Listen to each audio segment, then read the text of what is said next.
Você já notou algum tipo de inchaço no seu corpo e ficou na dúvida se poderia ser ou não retenção de líquido?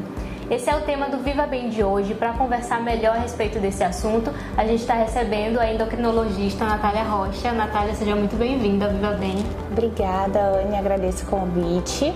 Então vamos lá tirar algumas dúvidas a respeito desse assunto. E eu quero iniciar já pedindo para você explicar para a gente o que é a retenção de líquido. A retenção de líquido, nada mais consiste no acúmulo de líquidos no nosso corpo, que pode ser tanto localizado quanto também generalizado, que é o que a gente chama de anasarca. Essa retenção de líquido, ela tem diversas causas. A gente pode avaliar, causas hormonais, também problemas cardíacos, alterações renais, alterações hepáticas, o uso também de alguns medicamentos, como alguns antihipertensivos, alguns tipos de anticoncepcional e antidepressivos também pode interferir. Medicações corticoides também podem levar a essa retenção. E também hoje a gente vem observando que a retenção ela piora com alguns maus hábitos de estilo de vida. Por exemplo, o sedentarismo, a baixa ingestão de água, o consumo de alimentação rica em sódio, conservantes, enlatados, tudo isso pode predispor essa retenção hídrica. Então, todos esses fatores podem estar relacionados a essa retenção, né? Isso. E uma dúvida que deve ser muito comum também. O principal sintoma, digamos assim, da retenção é o inchaço que aparece no corpo ou existe outra forma de identificar? O que a gente observa? A gente observa, principalmente a retenção, esse inchaço em membros inferiores, tornozelo, pés, e aí a gente pode ter outros sintomas associados como dor local, às vezes formigamento, às vezes até alteração da coloração, mas a gente pode também ter, às vezes, a retenção abdominal, que às vezes é com uma distensão, e também, às vezes, a gente pode ter também no corpo todo, inclusive no rosto, e a gente pode ter até uma mudança da fisionomia. A retenção de líquido, ela é mais comum em mulheres do que nos homens? Como que a gente pode fazer esse comparativo? Isso, o que a gente observa é que a retenção é mais comum nas mulheres, principalmente por interferência hormonal. A gente tem um hormônio que chama progesterona, que ele vai variar, de acordo com a fase do ciclo menstrual, e isso também pode predispor uma retenção maior nessa fase, e também na gestação, onde a gente observa um aumento desse hormônio.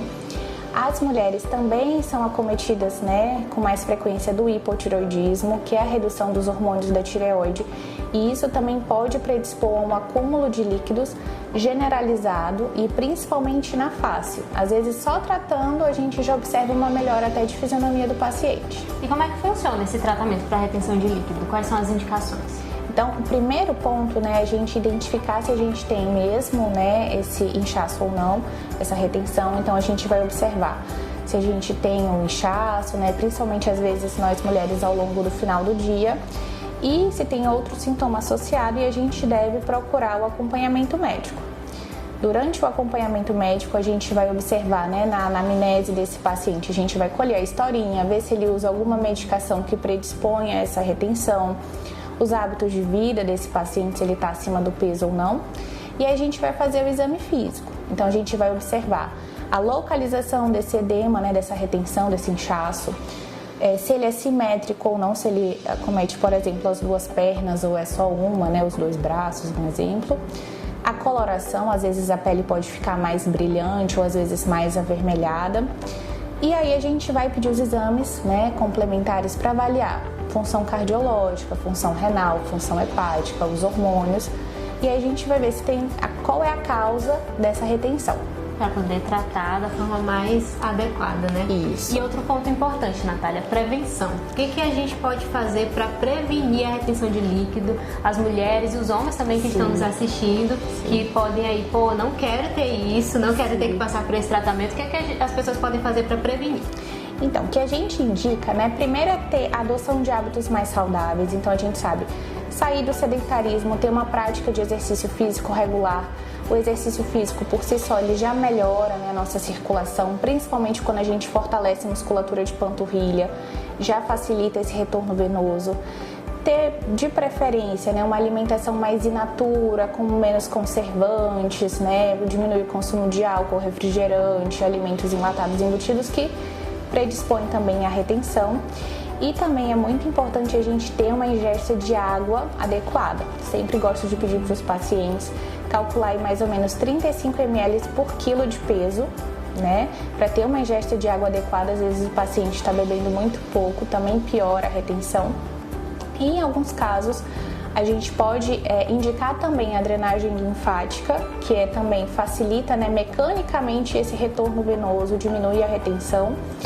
E aí, dependendo do caso, às vezes com avaliação também do médico vascular, a gente pode avaliar o uso de meias compressivas. Certo, então é um conjunto, né, de acompanhamento médico que as pessoas precisam ter. E eu ia entrar nesse assunto da hidratação, né, com a água. Sim. É um mito que a gente beber muita água vai favorecer a retenção de líquido ou não? O que a gente observa, né? Claro que a gente tem que beber na quantidade correta, né, pro nosso peso. Às vezes todo mundo fala que tem que beber 2 litros. Não, tem gente, vai depender do seu peso, né? Tem gente que precisa beber um pouco mais, um pouco menos. Mas o que a gente vem observando hoje em dia é pacientes bebendo muito menos do que precisa. Pronto, fica aí a dica da Natália para você que está acompanhando a gente. E se tiver mais alguma dúvida, pode comentar lá nas nossas redes sociais também. O Viva Bem dessa semana fica por aqui. Agradeço mais uma vez, Natália, por ter tocado, pela sua disponibilidade. E a gente volta na semana que vem. Obrigada.